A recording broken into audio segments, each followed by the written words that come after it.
Pengarah artistik Roche Theater Randy Baker menghabiskan masa kecilnya di Asia Tenggara. Kakeknya adalah seorang misionaris Amerika yang tinggal di Kepulauan Riau, Indonesia pada tahun 1950-an di sebuah kampung laut. Rumah kayu di atas deburan ombak yang tak pernah putus. Pendeta David Holiday berupaya mengubah keyakinan Yusuf, pemuda setempat, putra seorang penghulu atau pemimpin desa yang tidak mudah goyah dan tampak selalu berhati-hati dalam berbicara dan bertingkah laku. Forgotten Kingdoms berkisah tentang permasalahan keluarga misionaris dari Amerika yang menyentuh banyak sisi kehidupan, perbedaan kebudayaan, sistem kepercayaan, dan persaingan antar agama. Dipentaskan di Atlas Theater di Washington DC, produksi drama teater ini bisa dilaksanakan berkat kerjasama antara pihak Roche Theater dan Atase Pendidikan dan Kebudayaan Kedutaan Besar Indonesia untuk Amerika. Jadilah aktor Indonesia Rizal Iwan berperan sebagai Yusuf bin Ibrahim. And I ended up doing a reading in Jakarta. Through Jakarta Players, and that's actually where I met Rizal. So it's been a whirlwind for him. He was in a workshop in Jakarta, and then I think 4 weeks later we called him up and said, "Hey, would you like to come to America?" Sometimes this is the way with father. Rizal mengaku bahwa tawaran ini adalah impian yang menjadi kenyataan. Drama sepanjang sekitar 2 jam ini seluruhnya dalam bahasa Inggris. Dialog dalam bahasa Indonesia sangat minimal. Hello again. Oh, that's all right. Kabar baik. Your bahasa is very good. Uzbekistan. Adik suka burung?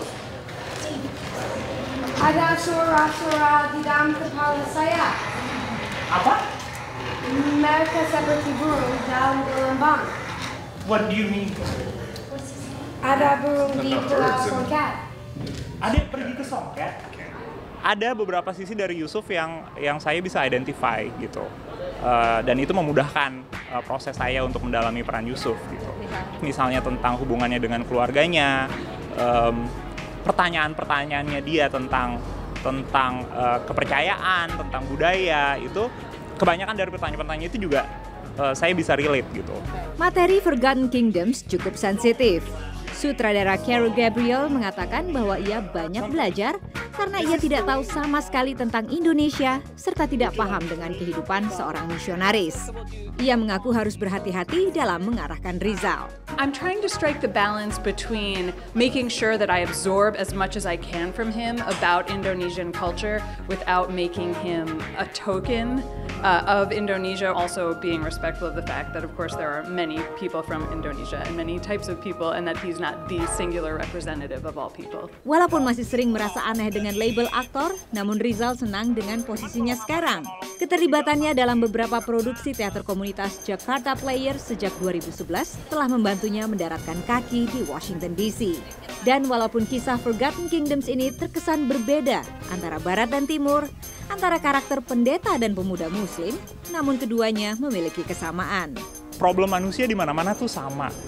Walaupun itu terjadinya di sebuah negara yang antah berantah yang jauh di sana, untuk penonton sini kan mungkin mereka mikirnya gitu ya, negara yang jauh di sana, yang eksotis. Tapi masalah yang kita hadapi itu adalah pada akhirnya adalah tentang pergulatan batin, tentang perjuangan personal. Gitu. Bila sedang tidak berakting, Rizal menulis artikel, fiksi, dan naskah. Bersama penulis-penulis lain, ia sudah menerbitkan 5 buku antologi fiksi. Forgotten Kingdoms dipertunjukkan dari 21 April hingga 21 Mei 2017. Dari Washington DC, Debbie Samuel Patlis, Adria Widiatmoko, dan Rere Wahyudi, VOA.